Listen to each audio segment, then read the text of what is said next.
రాష్ట్రాలకు సంబంధించిన ముఖ్యమంత్రులు మంత్రులు అందరం కలిసి ఇటువంటి నినాదంతో ముందుకెళ్లాలి అని చెప్పి ఒక ఆలోచన తీసుకురావడం జరిగింది. ఆ ఆలోచన పదం మన ఆంధ్రప్రదేశ్ని మరింతగా ముందుకు తీసుకెళ్ళడానికి మన ప్రియతమ ముఖ్యమంత్రి గారు అంగీకరించడం నిజంగానే మనందరికీ గర్వకారణం, చాలా శుభ సూచకం అని చెప్తున్నాను. ఇవాళ మన ఆంధ్ర ప్రాంతంకి అన్ని రకాల హంగులు, అన్ని రకాల వనరులు ఉన్నాయి.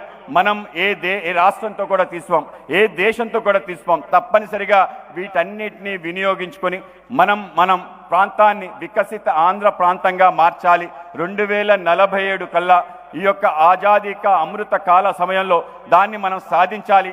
వికసిత ఆంధ్రప్రదేశ్ వికసిత భారతానికి కారణం కాబోతుంది కనుక ఆ విధంగా మనం అడుగులు వేయాలి అనే ఆలోచనతో ముఖ్యమంత్రి గారిని పిలవటం, ఆయన రావటం మాకు చాలా ఆనందంగా ఉంది. ఆ విధంగానే రాబో కాలంలో మరింతగా మన ప్రాంతానికి సంబంధించిన అన్ని వస్తువులు, అన్ని విషయాల పట్ల గతంలో శ్రద్ధ చూపించి ముందుకెళ్లిన తీరు రాబో కాలంలో కూడా మన అన్ని విషయాలు, ముఖ్యంగా మనకుండే ఖాదీ వస్త్రాలు సుమారు 100